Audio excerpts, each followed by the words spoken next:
Hey everybody, and thank you for joining me for this week's De-JOE-tional. Hey, because of the trunk or treat, we didn't have GPS this past Sunday, and we're not going to have it next Sunday because of trick or treating. So we're going to take a 2-week break from the Mr. Rogers effect, and we'll talk about some other things during De-JOE-tional. But I want to talk about the trunk or treat first.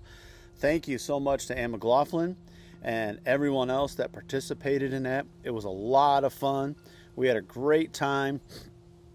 A lot of people participated. We had, I want to thank everybody that donated candy or set up a display or helped direct traffic or just kind of be around to help out.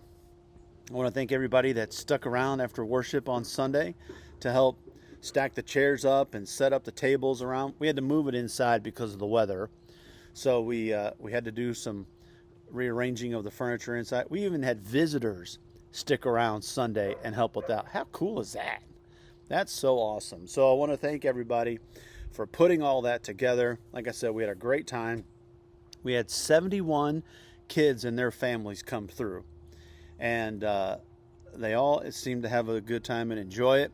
At the end, they all got a bag of candy that had our church information and worship times on it. So we hope to see them worship with us here coming up soon, or definitely during the holiday season.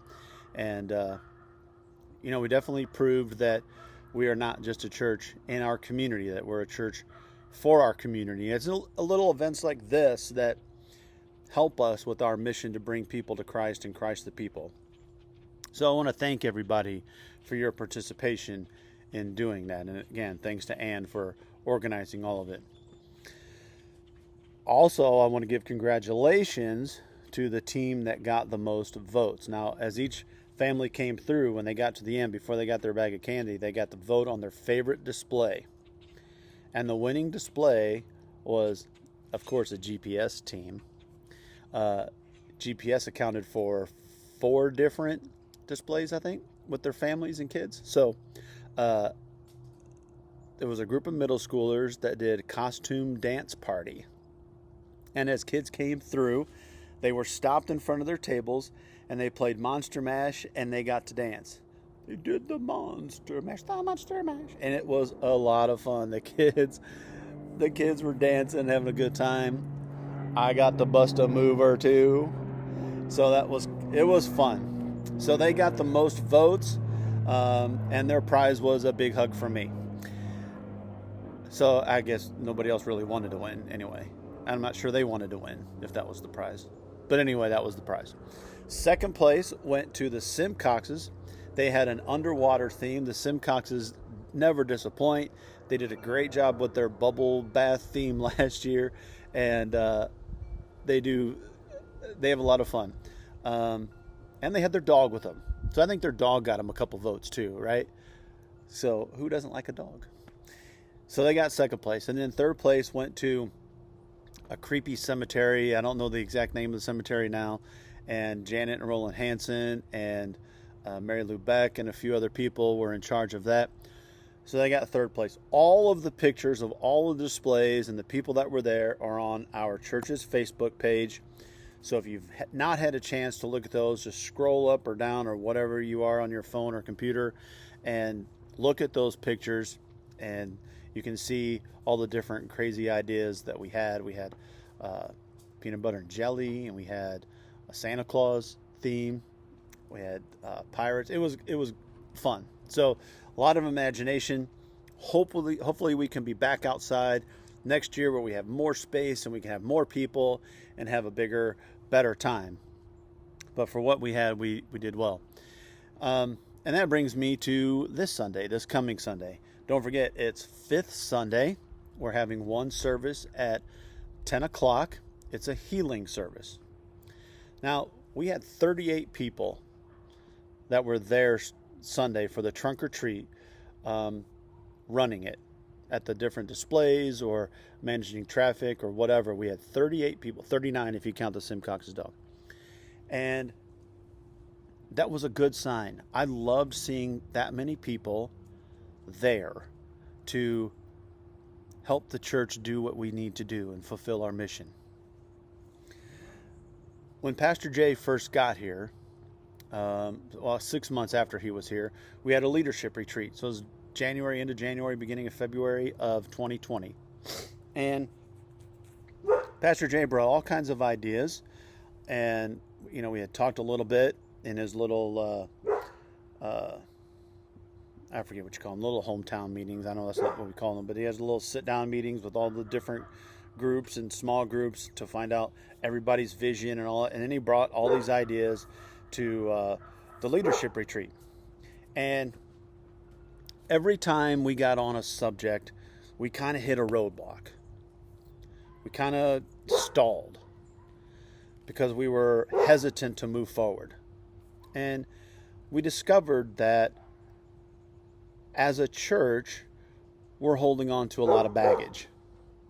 Now, you guys are all familiar with the saying that everybody's going through something that you don't know anything about.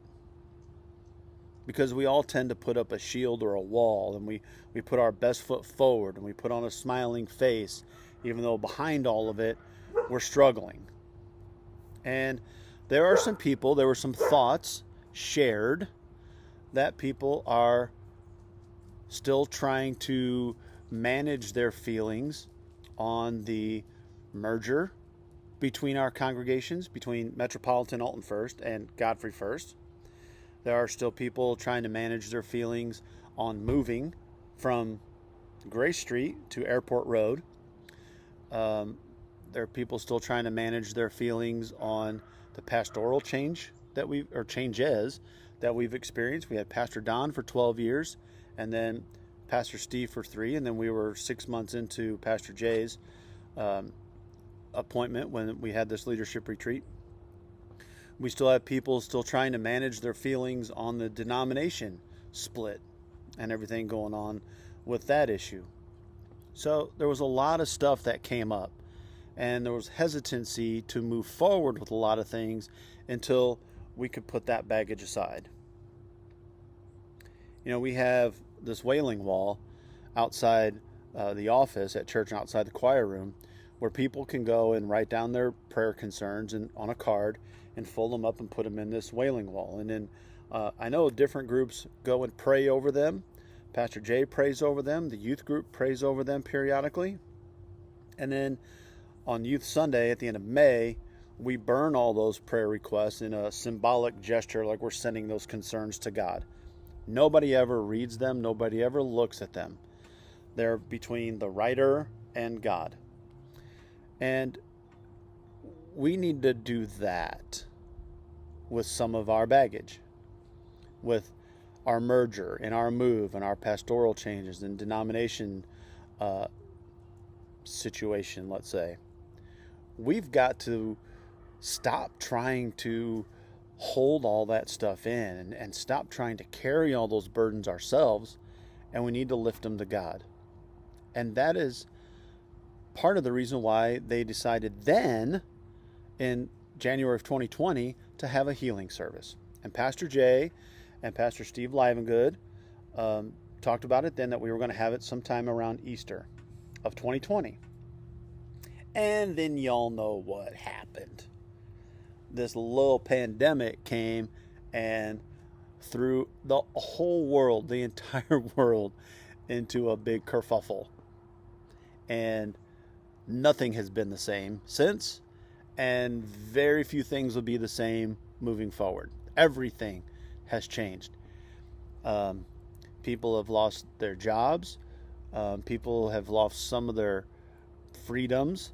People have lost friends and family. People have lost their sanity. Let's not kid ourselves. Or they're afraid of losing those things. And kids have missed class. We've all had to cancel events, weddings and family reunions and holidays have all been adjusted or canceled. We've all missed things. So it was decided that we were going to have this healing service on this 5th Sunday, this coming Sunday, October 31st, to help us get past all of that stuff. We still have all of the other baggage. The denomination, the pastoral changes, the staff changes, the move, the murder. We still have that baggage that some of us have to get over. And now we have all this COVID stuff and the political stuff and the all the other divisions that we have in our world going on right now. We have to get somehow past all of that stuff. So I invite you all to be there this Sunday. Don't think, oh, this is just a fifth Sunday. It's no big deal. I don't need to be there. We all need to be there. If Godfrey First is going to survive as a church family, if Godfrey First is going to do what it needs to do to fulfill our mission to bring people to Christ and Christ to people, we've got to start letting our baggage go and move forward. And this Sunday is a perfect time for that. We're going to remember our baptisms. We're going to have communion, and we're going to be anointed by oil. Pastor Jay, Pastor Steve Livengood, and Pastor Bill Pyatt are going to officiate this service. Again, it's at 10 o'clock, one service. And at the end, I hope we're all able to take a big sigh of relief and say, all right, God, what do you have for me now? What can I do to help? Where can I serve? How can I serve? What do you call me to do? We can't answer those questions until we can let go some of our baggage. So I hope you all join us this Sunday at 10 o'clock. It's going to be a very meaningful service, and it's a very important service for the future of our mission at Godfrey First. So that's De-JOE-tional for this week. Again, hope to see you Sunday, 10 o'clock, one service. It will also be online, but it won't be the same online. But if you can't join us in person, please watch it later. This is De-JOE-tional for this week. I will see y'all next week.